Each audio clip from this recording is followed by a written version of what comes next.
everybody. Welcome to Economics with the Honorable David M. Walker. I'm Nick Palavita. I'll be your host for today. David may or may not be joining us. We switched to StreamYard 1 for this particular broadcast. And I think next week we're basically going to be back on StreamYard 2. So we'll just have to see how things go from there. But we do have our panel. And let's see, we do have some comments about joining the conversation on it. Let's bring in our panel to discuss our topic for today, which is the economic forecast in 2023.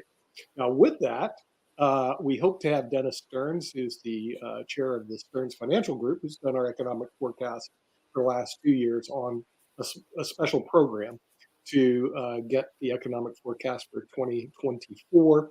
But with that, we have a person who does have a crystal ball. He actually is the chair of the Eid Foundation in the San Francisco Bay Area, a chess master by trade, and also an author of Chess for Dummies, which you can purchase on the Pod TV bookstore. Just go to podtv.tv, and our partnership with Amazon allows you to purchase the book. And with no further ado, we bring in Jim Eid, who will never change my mind, but you can probably change people's minds. It's an inside job. What? It's an inside job. Look below to change your mind. Really, you're going to change somebody's mind? Well, no, you got to do it. I'm going to do it? No, I don't think so. You got to change your own mind, Nick. I can't do it for you. Mud, buddy. It ain't going to happen. But we'll put a plug for your book. Thank you. From the Pod TV bookstore, and buy Chess for Dummies for the people that don't know how to play chess. Now, this person, I'm not sure if he knows how to play chess, but he's really good at IQ test. One of the top IQ performers in the world, actually. And we're going to bring in a Mega Society member. No one knows what that is. It's if you're like way above the top 1%, way above Mensa. We'll bring in Rick Rosner from the southern part of California. Yeah, I'm too lazy for chess. Chess is hard work. Yes, I agree with you on that part. Somebody asked, why don't you play? My brother, who's like an expert player, and I'm like a master, goes, why don't you play in tournaments again? I said, dude, it's a lot of work. Yeah. You know? And so the thing is, I said, I don't want to work that hard. When I was younger, I did, because I always wanted to get better. But as you get older, you get lazier and you just go, no. And then when you start thinking about high IQ people, hey, it's really great, but guess what? A low IQ person does the laundry just as good as a high IQ. Yeah, no, person. I feel like chess is a plot by lower IQ people to get higher IQ people to waste their time. So that, like, if everybody who plays chess decided to use their mental energy to go into real estate, they would drive out all the mediocre realtors. Right. Yeah, you're right. You found this out. It's a lot of work. And with this, we're going to bring somebody who also believes in hard work, a person who is one of the founders of the Pod TV network, none other than Kim Calhoun. Kim, welcome to Economics with David Walker. And I wasn't sure if David Walker is going to be on. He is going to be on. I see him backstage. All right. But with that, we're going to bring in two more guests from the Raleigh-Durham, North Carolina area. He's busy all the time, so I don't know if he's there. Well, Shaquille Latmer coming in from Australia. I'll just bring myself on, shall I? Okay. Bring myself on. I didn't know you had the power to do that. And then, of course, Mark Lee, who might be busy doing other I'm not things. busy at all. If you got a question for David, whenever he gets here. Well, David's going to be here as soon as I bring my last panelist on, which is Jatovi, who's the voice of the Carolinas. And with that, we're going to bring in the person who knows the most, a person who's going to try to keep our country from going bankrupt, which every time I brings it up, it's like deer in the headlight. And that is the Honorable David M. Walker, the former Comptroller General of the United States of America. David, welcome to your show. Good to be back. Yeah, well, we're going to be discussing economic forecast in 2023. I'm hoping to get Dennis Stearns on a future one. We were supposed to have a guest on this one, but I don't know. He's a professor, and so I don't know if he was able to make it. I don't think he's going to be able to make it today. You know how professors are; they're busy. But we're going to look at the economic forecast for 2024. We have an election year coming up. We have a country that has $34 trillion in debt. Bring that other thing back up, please. That looks fantastic. Oh, that comment? Oh, Shaq, I love you. Hi, Travis. Wait. Shaq, this is not a dating site. So please, Come on now. Right. We're trying to discuss serious business here. It's have Travis. a It's one of his $34 various billion business partners. Well, I do have to say I've actually fallen substantially out of love with David M. Walker. Normally, I would say I really like David M. Walker, but I've changed my mind about this because he is trying to save the US from bankruptcy, and I have a lot of bankruptcy lawyers. And we can pick over the carcasses and get some great assets. So I actually think it'd be good for the US to go bankrupt. Let our law firm take over. Let us pick over the carcasses. It'd be very profitable. So David, can I lobby you? Can I get you to change your mind and to help the US go bankrupt so the rest of us can pick over the They're carcasses? looking forward not to pay their debts in the next couple of weeks. But anyway, I hate to disappoint you, Shaquille, but we're not going to go bankrupt, but we're going to have to make major changes and hopefully sooner rather than later. But That's a restructuring. Okay. Well, maybe I can accept that if we could be involved. yeah. David, speaking of which, and I said I was going to bring it up, I didn't get to it on the news show, World Edition, everything, but there is a major airline that is in trouble because they had some issues with the way that they were constructed and everything. So I was just wondering, as a person that is in the Comptroller General space and has done the work in this industry, should we be regulating people like Boeing and folks like that? Because apparently there are some people that are like, I'm not flying a certain type of Boeing plane because of the issues that they have had and all along those lines. So I just wondering your thoughts around regulating particularly major industries like the train and the plane industry, because I did see that Boeing is in some hot water because of some things that were going on the way that their planes were constructed. Well, they're already regulated. The question is whether or not the regulation is effective or not. In many cases, you have self-certifications for things. And that particular company who manufactured the plane involved, I think, is having a big stock hit today. And it's my understanding there's only a couple of airlines that purchased that aircraft. I think it was United Airlines and Alaska Airlines, and they've been grounded temporarily in order to see what's going on. And keep in mind, it's a 737, but there are lots of versions of the 737, and there's only one version that's affected. I mean, for example, Southwest Airlines, I've got a good friend who's a pilot with Southwest. That's all they fly is 737s, but they don't fly the particular version that is subject to additional safety inspection right now.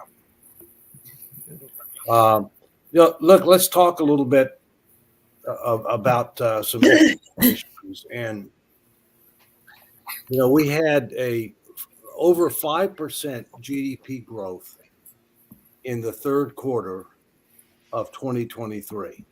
We don't know what the GDP number will be for the fourth quarter of 2023.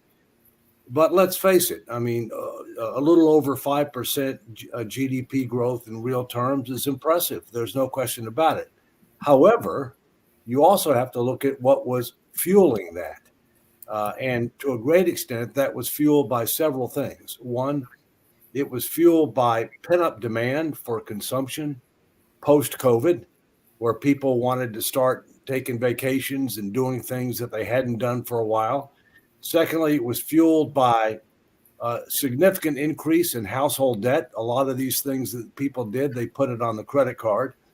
And thirdly, it was fueled by a significant increase in federal debt, if you will. And those things are not sustainable. So I'm really looking forward to see what's going to happen in the fourth quarter with regard to GDP. The other thing I'm interested in is what's going to happen with regard to inflation. The latest inflation number that we have is 3.1%.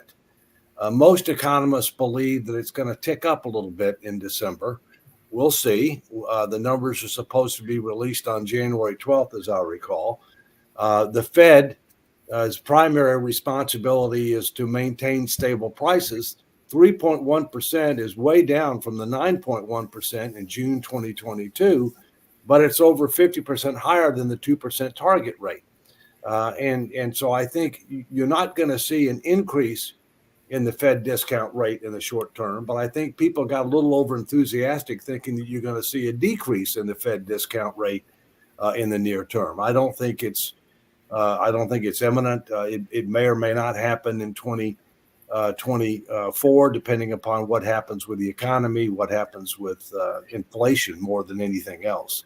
The chairman reiterated that he understands that their primary responsibility is to deal with inflation. They're the ones that's best positioned to do that.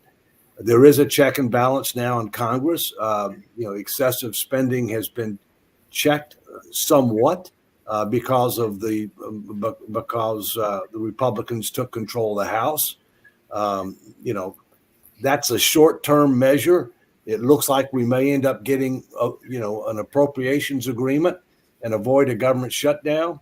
We'll see whether that happens or not, but there's a tentative agreement on that. There's still not an agreement yet on the supplemental funding for Ukraine, Israel, and the border.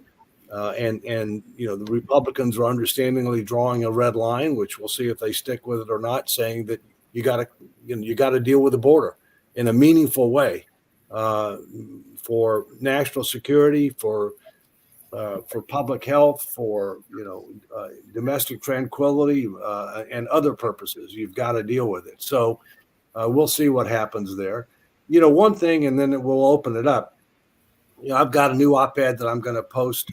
I've got several about ready to pop. One popped just about an hour ago in the DC Journal. I'm headed to New Hampshire on Friday. I've got a couple of speeches in New Hampshire, and as you know, the New Hampshire primary comes up here, I think 2 weeks from tomorrow.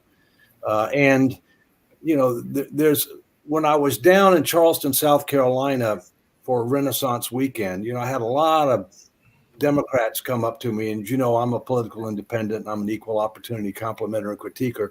A lot of Democrats come up to me complaining about how in the world could you be involved in no labels who might end up offering a third option. And I said, well, the reason is very simple. I said, 69% of voters don't want Biden and 62% of voters don't want Trump. And if the parties gave us better choices, you wouldn't have to worry about us. But one of the things that they were really disconnected with is the economy. They keep on telling us that everything's great. Everything's great. You're just not looking at the right stats. Well, let me just give you a few things off the top of my head, okay? Economic growth we've just talked about, okay? Most people believe it's going to moderate significantly.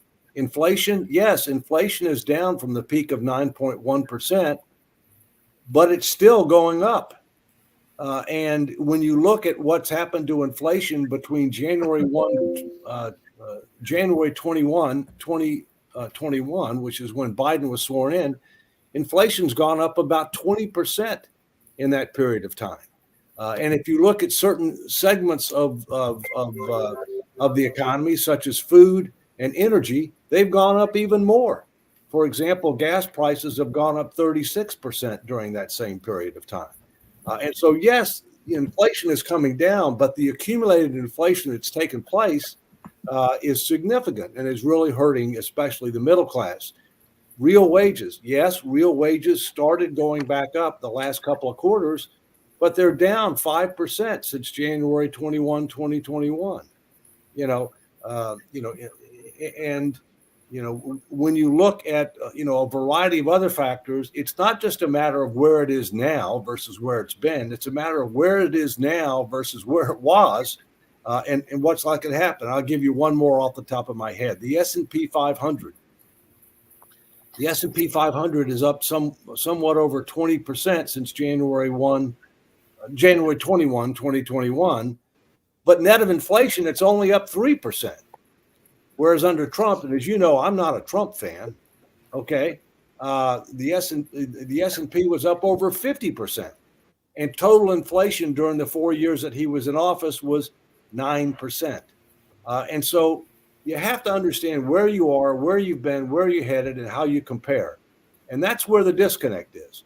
Americans recognize where are they now versus where they were. And that's why you have a significant majority of Americans that rightly or wrongly say, I'm not better off now than I was January 21, 2021. And we'll see what happens over the next year. But those are just a few thoughts. Okay. Just really quickly, and then I saw that Rick had his hand up as well. But I did see that there was an economist, and like I said, I don't know the economy, the economist the way that y'all know him and everything, but he is a world economist that is saying that we are moving into a super cycle thanks to the artificial intelligence and decarbonization. And that was Peter Oppenheimer, who is apparently a head of macro research there with Goldman Sachs in Europe and everything. But I was just wondering your thoughts about this notion of the world economy and whether we are actually heading toward a super cycle, because he's thinking that those two issues could push us to this great economy boom that will be taking place. And they're saying that the last one we had was in the 70s, the early 70s through the 80s and everything. But is this something that is real? And he did bring up something that I brought up earlier, which is this notion of deregulation and privatization as well. So are we really heading toward a super cycle is my question for you, Dave. Well, first, you're not getting deregulation under this administration. That's not the case. All right. Secondly, I do think AI has great potential. There's absolutely no question about that. And so I think there's a lot of upside, and that can end up helping to push much more dramatic economic growth, much greater increases in productivity. But it's also likely to result in a lot of lost jobs too, especially things that are routine and redundant, if you will. And that's not just with regard to blue collar, that's with regard to white collar as well. So, so there are pros and cons there. On the environmental side, look, climate change is real and man contributes to that. There's no question about it. But a lot of the things that this administration is trying to do are totally unrealistic with regard to what they want to do within the time frame that they want to do it. And I think that we need to have a more realistic and balanced approach in how we're moving away from historical fossil fuels to more alternative energy. And you also have to recognize that people have to want to buy it. There are lots of problems right now with regard to the fact that you have a lot of manufacturers that can't sell their EV vehicles, even with the significant tax credits that people are getting for purchasing them. So, it's a mixed bag is the bottom line. Okay. So, one way to control inflation is for the lazy media to do their job and shine a spotlight on price gouging by corporations. Half of inflation is due to corporations sneaking in price gouging, record profits for oil companies, record profits for supermarkets, and they can go ahead and do it, but people should be aware of it. And speaking of people being aware of financial stuff, I was thrilled outside a grocery store to sign a petition that to get on the ballot that in the state of California, to graduate high school, you need a semester of financial literacy. That would be freaking great. I agree with you, Rick. And there's, as you've heard me say many times, I think that you ought to be required to pass a course in financial literacy and another course in civic responsibility before you graduate from high school. Only 14 states require a course in financial literacy. Mine is one of them, the Commonwealth of Virginia. And I'm pleased to hear that California is trying to come on board too. I think it was Jim. Okay, I think, Shaq, you had your hand up first, but I'd like to speak after you. Well, okay. David, I have tremendous amount of respect for you. I think you're a real patriot, and I really appreciate the opportunity to speak to you. But I think you had talking about Biden and inflation and Trump and inflation. There was a COVID pandemic that was global in nature, and it broke down the global distribution system. And so the inflation hit around the globe. It did not hit just the United States. And it's something that the president couldn't control. So talking about the post-Biden inflation is really missing the mark. It's the COVID pandemic inflation that influenced the entire globe. And what we're seeing is that distribution system that was broken down has been rebuilt. And that is why we see inflation coming down to the levels. And yes, we can use numbers to tell nasty little lies. 3% is 50% higher than 2%, but it's way, way down. Yeah, sure. And it's sustainable. And I think it's sustainable because the global distribution system has been repaired. And that's the thing, independent of who's president of the United States. Yeah. And the U.S. economy has rebounded from this in a remarkable way. that has not been replicated around the world. The German economy has not bounced back like this. The British economy has not bounced back like this. Chinese economy has not bounced back. United States recovery has been remarkable, and it has not involved in a recession. And so I think the Fed raising the interest rates in response, which is a classic response to inflation, I agree, but it's usually because of an overheated economy, which was not true in this case. We did not have an overheated economy. We had a breakdown of the global distribution system. So now, when we can lower them without suffering, we're not trying to cool off the economy. None of that is mattered. So I think lowering the interest rates is in everyone's interest, because it will allow people to start small businesses again. It will help the economy overall. And to keep it artificially high is trying to artificially induce a recession. It makes no sense to me. I think it's let me jump in here, and then let's go to Shaquille. Well, first, let me tell you how this discussion got started. It got started because of unemployment statistics and people asserting that Biden has done the best job of any president in modern history in creating jobs. All right. James, I agree with you that COVID was the number one factor. I agree with you. And my comeback to them when they started with that was, have you ever heard of something called COVID? Because the fact of the matter is that most of the jobs that have been created since January 2021 are recovery of jobs that existed prior to COVID, not new jobs. And when you adjust for the recovery of jobs that existed past COVID, you go from 410,000 jobs being created a month to 100,000. Well, that's still good. I mean, 100,000 new jobs is better, but people try to end up distorting what reality. The other thing that happened, I agree with you with the supply chain. I agree we have recovered quicker than others. Totally agree with that. But the other thing that happened is we spent way too much money. We've wasted at least $1 trillion in what was spent, during all that we did with regard to COVID. At least $1 trillion. And the Congress was also following the so-called modern monetary theory that it doesn't matter whether or not you run deficits or debt, as long as you can borrow in your own reserve currency, unless and until you have excess inflation. Well, that was one factor that helped contribute to excess inflation. But you're right, the supply chain was another. I totally agree with that, right? So my only point is, let's be honest, okay?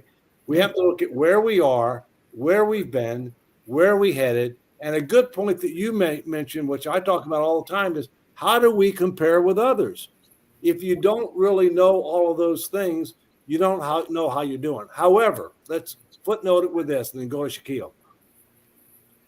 We're more sophisticated than most people on these issues. Okay, there are other people more sophisticated than us, but we are clearly above average on these issues. The American people are not. And when the American people are looking at these issues, they're looking at it basically the way that Reagan did in his reelection. Okay, or as he did when he first got elected, I guess, too. Are you better off today than you were 4 years ago?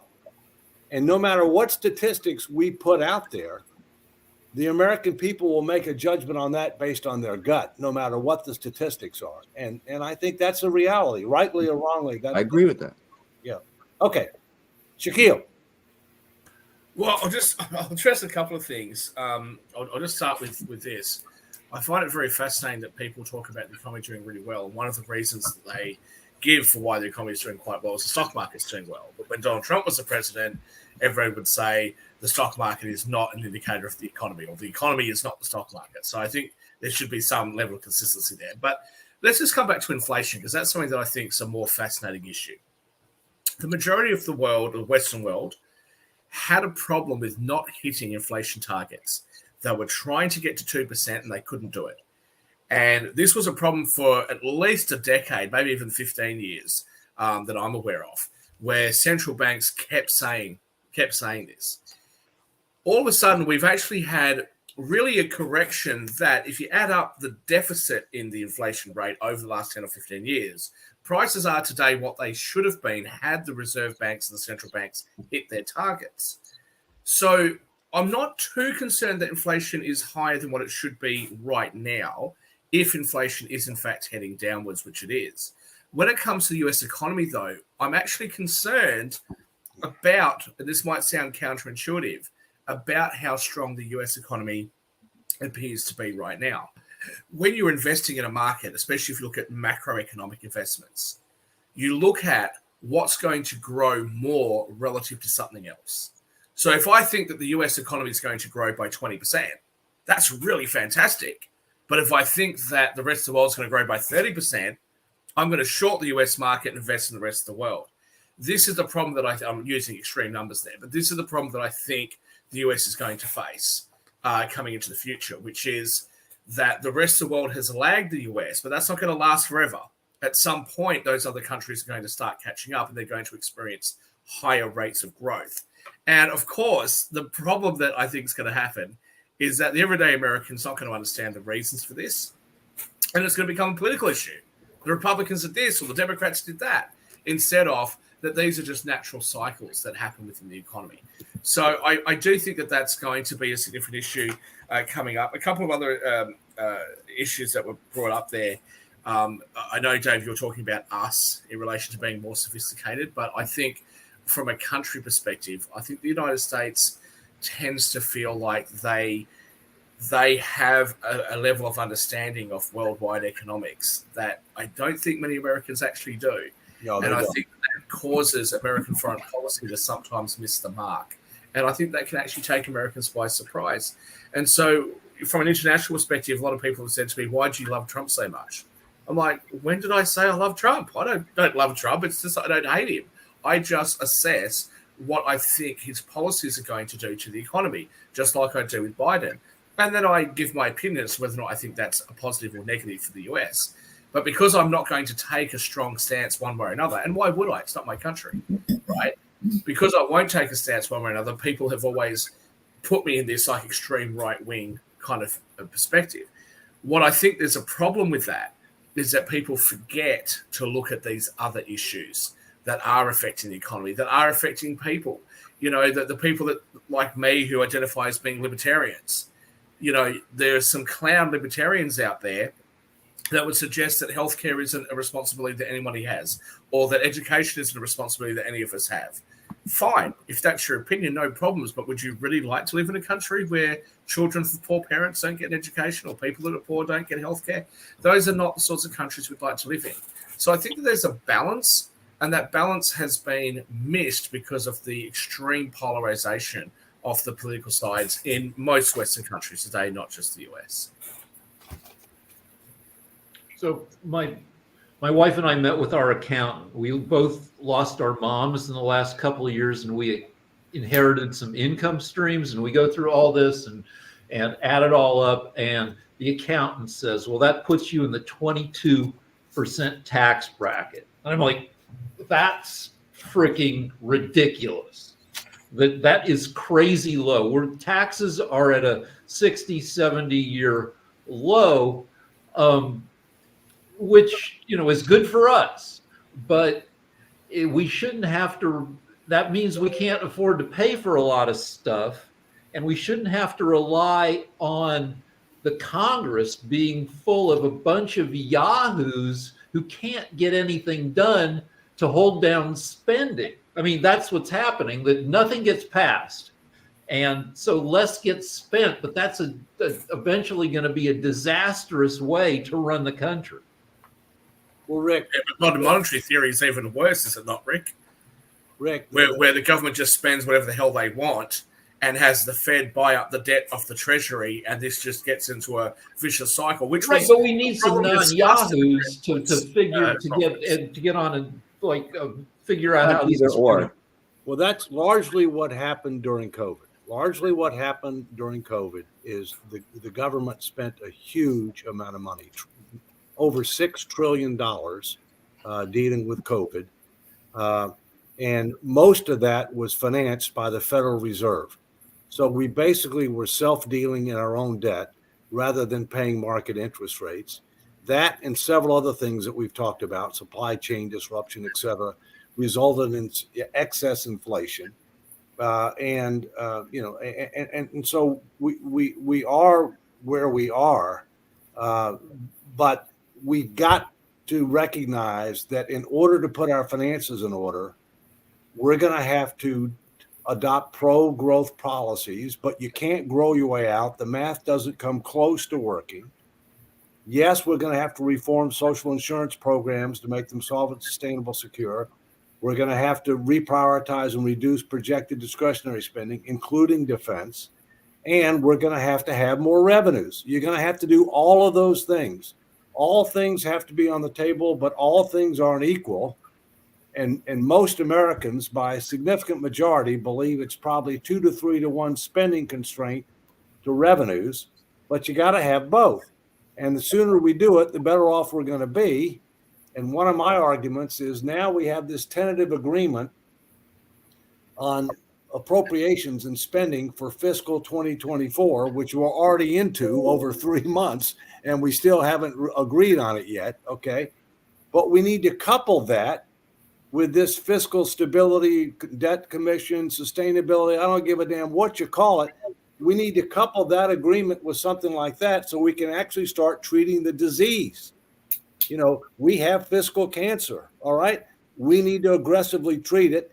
And it's going to take a special mechanism that engages the American people, the facts, the truth, the tough choices, sets the table for an up or down vote. And so I'm hoping that they will come to that recognition, because we cannot continue to do what we're doing and ignore the reality that will result in a not bright future for Americans if we don't. So Jatovi's had his hand up for a while, and I think Kim has too. One thing I think, and Dave, I love having you on here because it's always fun talking to you. One of the things that you have brought up, which, and I will stress in every show, is about honesty. And that's the big theme for me this year. And being honest is one thing that we need to be within the actual workings of the economy. One of the things that we keep doing, and I think Jimmy called it a logical fallacy, but also we cannot keep trying to sell that White House and the white picket fence. And we do that by saying, are you better off now than you were 4 years ago? The problem with that is we forget that COVID was going on at that time and jobs were being lost. People were out of work and, gas prices were low, but that was because nobody could move around. Prices on groceries were low because people couldn't get to the stores to buy. So we do this, where you're better off. No, let's talk about, and honestly, one of the terms that Shaq used, talking about the natural workings of the economy, let's talk about how it would be based on the solutions that are put forth right now. What's going on right now in terms of inflation? We brought up that it's a global issue and not an isolated issue just to the U.S. Inflation across the globe, yes, it's going down, but in the U.S., it's going down further than it has gone through across the globe. So that's my thing about being honest and about the best way to educate our populace on financial literacy, to the economy and how things are being spent. We have to be honest that, yes, I love that you always, and this is one thing, Dave, that I applaud you for every time you say it. We have to raise revenues. That means taxes have to go up. We keep lying to our populace saying that our taxes can't go up. And so when we do the whole, are you better off now than 4 years ago? The first thing that pops up, but one of the things that pops up, taxes were. Well, taxes, we have to raise them if we're actually going to work our way out. It's part of one of the ways that we're going to work our way out of this deficit that we keep putting ourselves into. So I always applaud you when you bring up, yes, we have to raise more revenues. We'll call it revenues, call it whatever. Yes, taxes have to go up. Well, the real question is how much, in what form, and when. All right. But let me not deceive anybody. I mean, the problem is primarily a spending problem, but not exclusively. We are spending well in excess of the post-World War II historical average as a percentage of GDP, and it's going up rapidly. We are taxing somewhat less than the post-World War II historical average as a percentage of GDP. And so the gap is growing, all right? So we need to bend the curve down on spending, and we need to bend the curve up some on revenues as a percentage of GDP. If we can get economic growth at a reasonable level, then we can end up reducing debt to GDP by growing the denominator faster than the numerator. But the people out there who tell you that we can grow our way out of this problem would fail math. The numbers don't come close to working. But here's the problem. We now have a republic, which is a representative democracy, that is not representative of nor responsive to the general public. We have a disproportionate amount of Republicans that are on the far right. We have a disproportionate amount of Democrats that are on the far left. A vast majority of the country is in what I would call the sensible center, center right, center left. That's probably where we are, okay? That's where the solutions are. When you look at the margins in the House and the Senate, they're so close that every election is about control.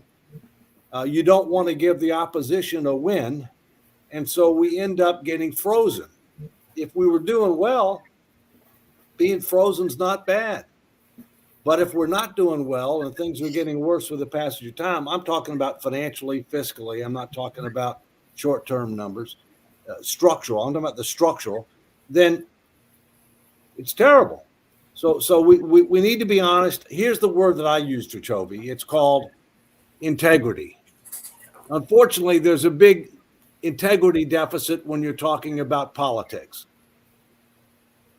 On both sides. I can't When do you the talk about both sides. politics in the US, I say US media, and there's a lot of focus on from the abortion, immigration, race relations, education disparities, etc. How often do you guys watch CNN and Fox or any of these other channels, and they actually have a proper conversation about the economy?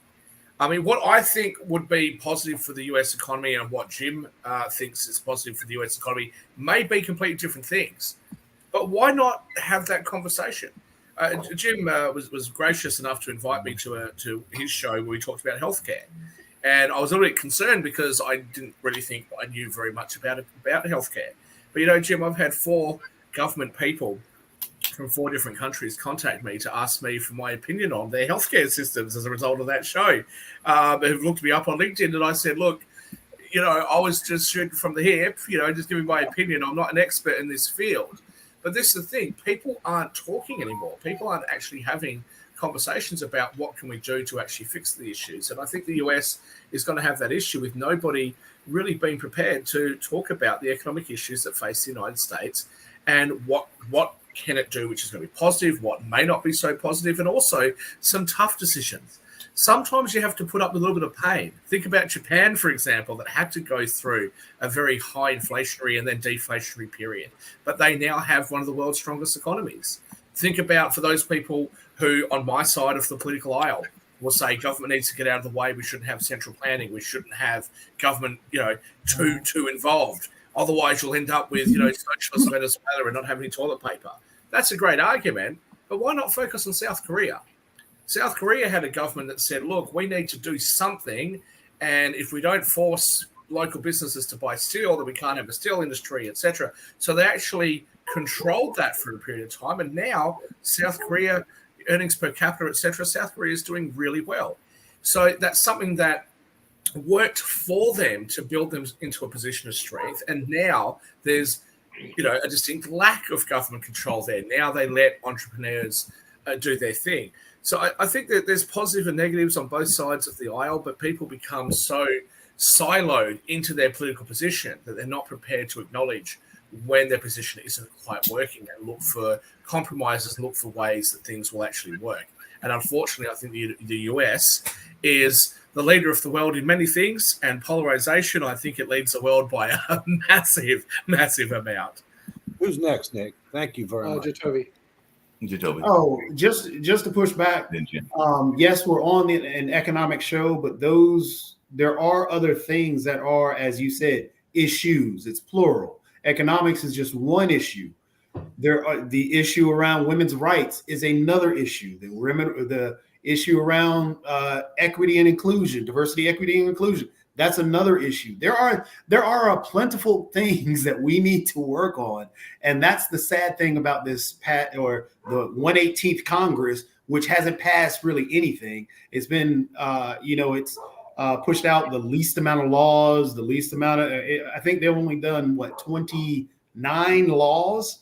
But that Jacoby, that's part of the gridlock, okay? Because yes, and I completely agree with that's part of the gridlock and that's part of the problem. yeah, But look if at we can get out and if we can begin to negotiate and get out of that right now, I agree with Shat and I agree with you in terms of that gridlock issue. A lot of that isn't really a two-way. Hey, this side, both sides do it. It's actually more so one side than the other because more so one side is in charge than the other. I gotta get the dogs. They're running wild. I think if your government can't actually pass laws, that's probably a positive thing.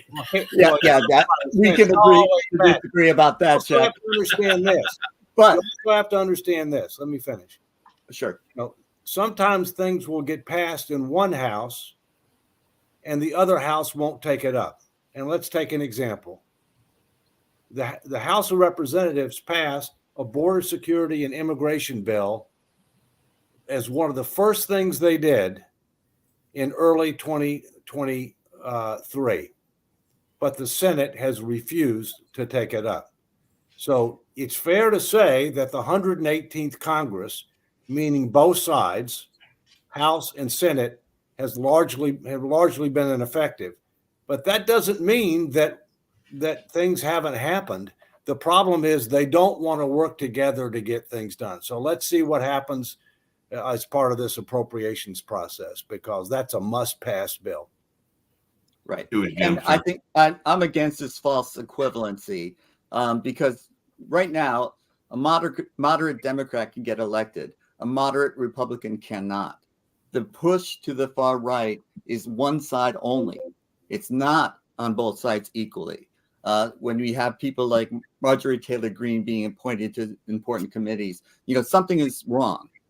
We have to have people. I grew up in New England. The Republicans and Democrats worked together. There were no crazy Republicans that we knew of. In Massachusetts, we elected Republican governors, even though there was a Democratic-controlled House and what the Assembly. And what we can say right now is this gridlock is primarily due to the MAGA hat wearers and the voting in people who are Trump supporters. And once they start losing enough elections, we'll get sane Republicans elected again. If we can get moderate Republicans again, this gridlock will end. Just a moment, Dave.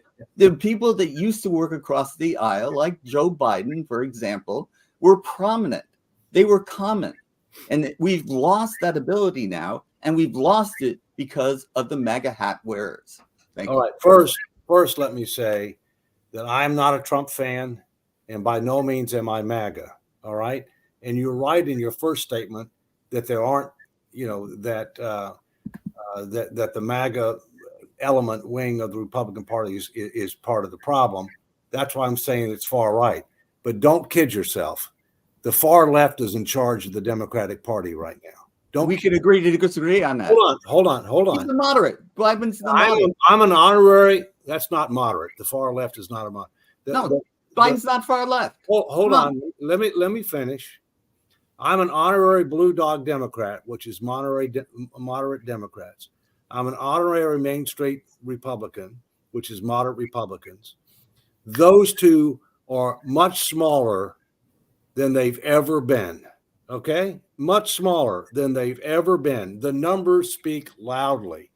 Both parties have gerrymandered to maximize their position, to minimize competition. All right. That's true. I'm one of the national co-founders of No Labels. We founded the Problem Solvers Caucus, 64 members, 32 Democrats, 32 Republicans. They try to work together, but the leadership is too far right and too far left, and in many cases don't Not want to true. compromise. That's You know? not true. Oh, It's it is. too far I'm right. here, Jim. I'm here. You're not. It's too far right. I agree, but Joe Biden is not far left. One He's a last thing. moderate. One last thing. One last thing. I just can't. The Joe let you say Biden that I know, hold on. The Joe Biden that I know was center left. He was not far Yeah. left. But you're forgetting what was done. All right. Clyburn from South Carolina brokered a deal to give Biden the nomination. And I here's agree. what the deal was. Okay. The deal was Biden was in 4th or 5th place Yeah, I know. I remember. going into South Carolina. The deal was we will make you the nominee if you agree to take the left agenda. If you agree to follow the left agenda of Bernie Sanders, Elizabeth Warren, AOC, hold on. No. It's a fact, okay? It's not a fact. Democrats will even admit it was a fact, all right? No, And it's so not a what fact. happened is Bernie Sanders didn't get elected, and Bernie Sanders' policies are not in place. Bernie Sanders is the far left. I'll give you that. They're not now. I would agree with you because there was a change of control in 2023. No, I agree with We'll you. have to agree to disagree on that. And I Okay. don't care where you are or where I am. That's not the fact. Well, I'm telling you where the American people are, and they don't like you. I'll go after I Rick. agree. Rick. All right. So one problem is the angry, lazy 24-hour news channels propping up a-holes in government. If you could wave a wand and make Fox, CNN, MSNBC go away, there'd be a certain amount of healing.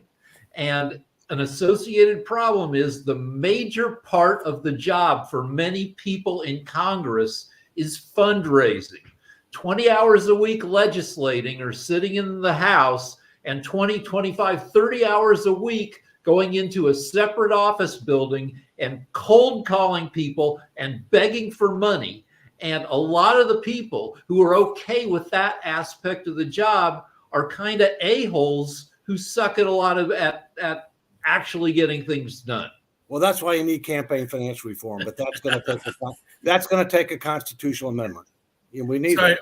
So let me just address a couple of things there. I find the dichotomy there between Jim and David to be very interesting, and I think very typical of what I've seen, what I've observed, my experience in the United States, which is Democrats will often say to me, "We are moderate. Look how far right Republicans are." Republicans that I meet will say, "We are the moderates, and look how far left the Democrats are." And then I turn around and I say, "Well, I'm a moderate," and I think, "Oh, gee, am I really hard right?" Because my left friends say that I am, and my right friends say that I'm quite on the left. I think this is the real issue here, is that if you actually set aside the labels of everything and you actually look at what we call the extremes on both sides are saying, on the progressive left, you have a lot of people that are saying this is bullshit. We can't afford to pay our bills. We can't afford to get healthcare. We can't afford groceries. We can't afford to rent a house. Our children have to live with us until they're 30, or now I think the age has gone up to 35. The kids aren't moving out of their parents' homes until they're 35 because they can't afford a house. This is terrible. Why is wealth distributed this way? We need to do something about it. And they get called hard left-wing socialists, progressives, etc. On the right, you have people that are being labelled MAGA extremists. But when you actually sit down and talk to a lot of the people that, would fall into that category, a lot of them don't have particularly extreme views in my experience. A lot of them are saying, look, we're struggling over here. We're trying to work, and we have all these issues. We have all the, governments is working against us, and now they want us to use these special pronouns and do all this other stuff, and I can't keep up with it. All I want to do is, I'm a mechanic. I want to work in the car factory. I want to, be a welder or do whatever it is that they're doing. And I think that that's where the big disconnect is. There's a massive disconnect between people that have a bit of an education, understand how government works, and the working class that aren't living in that world, that aren't actually focused on race, sexuality, gender, all that sort of stuff. They're just trying to live their lives. And I think that there's people on both sides of this aisle that feel very attacked. And when somebody with charisma and a big personality appeals to that group, there's a big part of that group then that gets together and then becomes labeled as progressive leftists or MAGA Republicans. And the big question for the United States is, what's going to happen in 2028? Whether Trump wins or doesn't win the next election, he's unlikely, I would hope anyway, he'd be unlikely to contest the 2028 election if he loses, and if he wins, of course, he can't contest that election. What does the future look like for both Republicans and Democrats? It should be positive because you should have some young blood on both sides. But what are the arguments going to be? What are the issues that they're going to be standing for? And as you've talked about, David M. Walker, we have this, or you guys have this massive issue with your Medicare trust funds running out of money, your Social Security trust funds running out of money. And this is coming live in the next 1, 2, 3 election cycles. So who's actually going to be up there and who's going to have proper conversations and articulate a proper plan forward? That's why you have to have two things. You have to have this commission that I've been advocating for, which has a major responsibility for citizen education engagement, the facts, the truth, the tough choices, where we are, where we've been, where we're headed, how do we compare to others. Everything is on the table, but not everything is equal. Then be able to come back and make a package of recommendations, guaranteed up or down vote, can't be filibustered in the Senate. And there are bills in both the House and the Senate that embrace that. The speaker's for it, and it ought to be part of this budget appropriations deal that they're working on now, because the people are way ahead of the politicians, and the people are where the answers are. Not Hey, Dave. Yeah. Dave, I just want to push back on something you said earlier, and actually, I have, like many people on this panel, a great deal of respect for you and all along those lines. But there is, you mentioned the brokering deal and the brokering deal that came from South Carolina. I've heard that brokering deal conversation before and everything. But ironically, and this is actually what Shaquille may find interesting as well, there is a number of people that have actually pushed back against Representative Clyburn because they felt that they was a part of the deal that they did not get. Because there are a number of people that are in the quote unquote, and I did use it in the air quotes for a reason, a reparations movement, that are upset because they feel that Clyburn was supposed to actually push for reparations and all along those lines. And that's actually the left that is actually pushing against Clyburn and not the right, because they are feeling that he is not doing what he was supposed to have done according to what they felt was a brokered deal, similar to what you were talking about and everything. So Yeah, it'll that's be interesting to see how it plays out, because there are a number of left that are quite upset at him. That's my understanding. By the way, I got this information from representatives of the DNC in South Carolina. Well, of course. Of Yeah. course, that's true. But your conclusion that the Bernie Sanders policies are being implemented is wrong. Whoa, Jim. All right, let me just say one last thing. We're going to have to agree to disagree. I'm talking about in 2021 and 2022. I'm not talking about now. I totally agree with you now. They're not being implemented now because they can't be implemented now, because you now have a divided House. And let me reinforce, I'm an independent. I'm center right. I'm fiscal conservative, social moderate. I think the country's in the middle. Our elected representatives are not, or at least not enough of them. Okay. Yeah, and this is where we disagree. I still say a moderate Democrat can get elected, a moderate Republican cannot. This is what's got to be fixed, and I think it's going to take a couple. Well, there are moderate Republicans now because they're in the Problem Solvers Caucus. Okay, I mean Brian Fitzpatrick, who's a moderate Republican, former FBI agent, co-chairman of the Problem Solvers Caucus, represents suburban Philadelphia, which is a swing district. Okay, there are exceptions. Okay. I'm not saying that Okay. it's 100%. Come on, No, we have to be real here. Nothing's 100%. But the fact of the matter is that the primary people are getting primaried if they're moderate. Yeah, that's right. Yeah. So, this is what's got to change. On both sides. Yeah.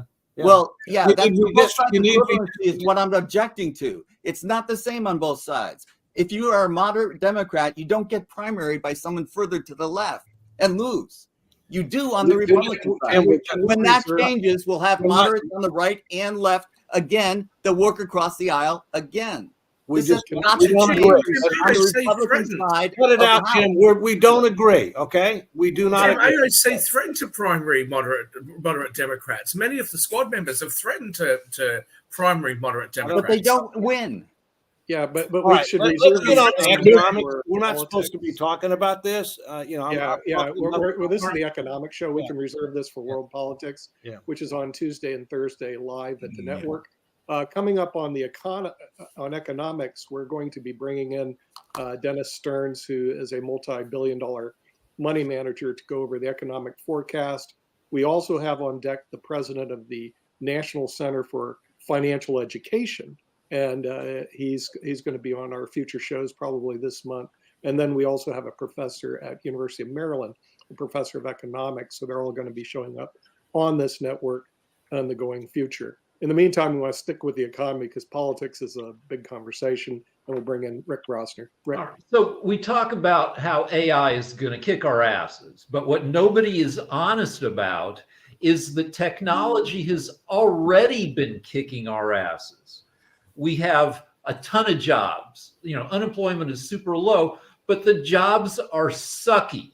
The jobs technology has helped strip out the economic benefits of a lot of jobs. Take a look at being an Uber driver.